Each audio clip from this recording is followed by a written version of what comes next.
Et à la frontière donc algérienne avec le drone qu'ils ont abattu. Et il faut le dire clairement, c'est pas amical. C'est pas amical parce que aucun appareil, on n'abat pas un appareil volant comme ça. Lorsque tout le monde connaît le protocole, donc il n'y a pas à se voiler la face. Si un appareil traverse votre frontière, même s'il rentre sur votre pays, on l'identifie. Les radars permettent de l'identifier et on sait il appartient à quel pays. Et il y a les relations diplomatiques pour ça. On contacte l'ambassade et il y a des attachés de défense, il y a beaucoup de mécanismes. On les contacte et ils peuvent confirmer si c'est leur appareil ou pas, s'il est sur le territoire par, voilà, peut-être qu'il a besoin d'aide ou bien il a perdu voilà, l'orientation et tout ça. Parce qu'un appareil peut être en l'air, il peut avoir des problèmes avec la météo, il est obligé de se cacher derrière les nuages, ça arrive très souvent dans nos pays. Donc un appareil rentre, on les demande, ils disent non, il y a beaucoup de couverture nuageuse, mais il y a en tout cas un phénomène météorologique qui l'amène à venir passer. Il peut avoir un problème technique, il peut demander de l'aide pour qu'on le guide à ce qu'il atterrisse. Donc il y a tellement de facteurs qui peuvent faire qu'un appareil se retrouve dans un espace aérien. On n'abat pas un appareil systématiquement. Le cas est arrivé avec nous. On a souvent vu un appareil américain qui est rentré sur notre territoire, qui faisait donc des reconnaissances et tout. On n'a pas abattu l'appareil. On a pris le soin de contacter l'ambassade américaine, qui ont pris quelques minutes, ils nous ont confirmé que c'est leur appareil et ils ont dégagé l'espace. Donc on n'abat pas un appareil systématiquement, donc c'est un acte délibéré, inamical d'abattre l'appareil et c'est regrettable.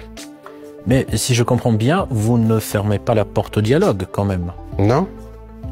Il faut que les dirigeants comprennent que nous n'avons pas le choix que de nous unir face à cette situation de soi-disant terrorisme. Parce que c'est un phénomène assez complexe.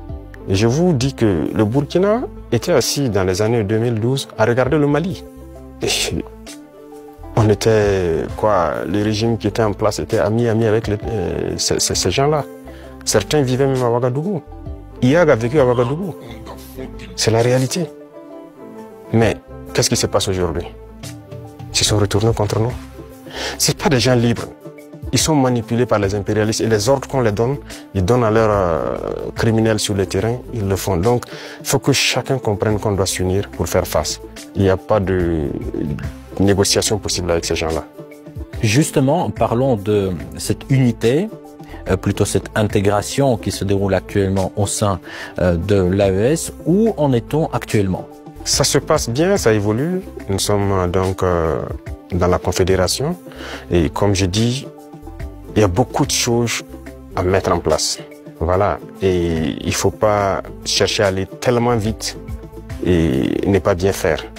Donc, nous sommes en train d'aller de manière progressive.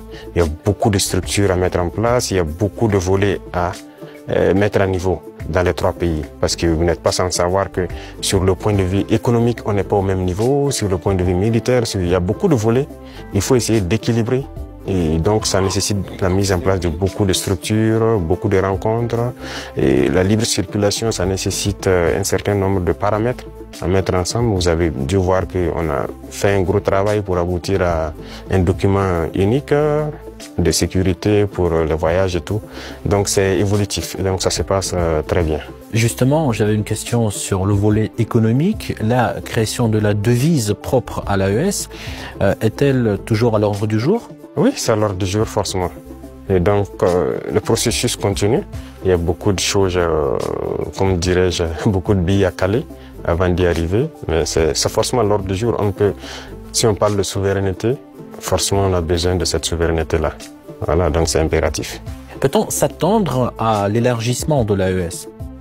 Oui, dans le futur. Mais pour l'instant, comme j'ai dit, nous devons harmoniser nous-mêmes beaucoup de choses, mettre en place vraiment les bases, parce qu'il y aura beaucoup de protocoles additionnels, si vous voulez constater, pour harmoniser nos politiques, que ce soit les politiques diplomatiques, économiques, voilà. Il y a beaucoup de politiques à harmoniser avant de permettre à ce que quelqu'un puisse s'ajouter. Mais y a-t-il déjà des pays qui s'intéressent à votre format? Oui, des pays s'intéressent. Voilà. Ils pourront être peut-être, je ne sais pas, pour l'instant le président de la fédération c'est le président malien, il pourra donner son avis sur la question, mais il y a des pays qui s'intéressent, oui.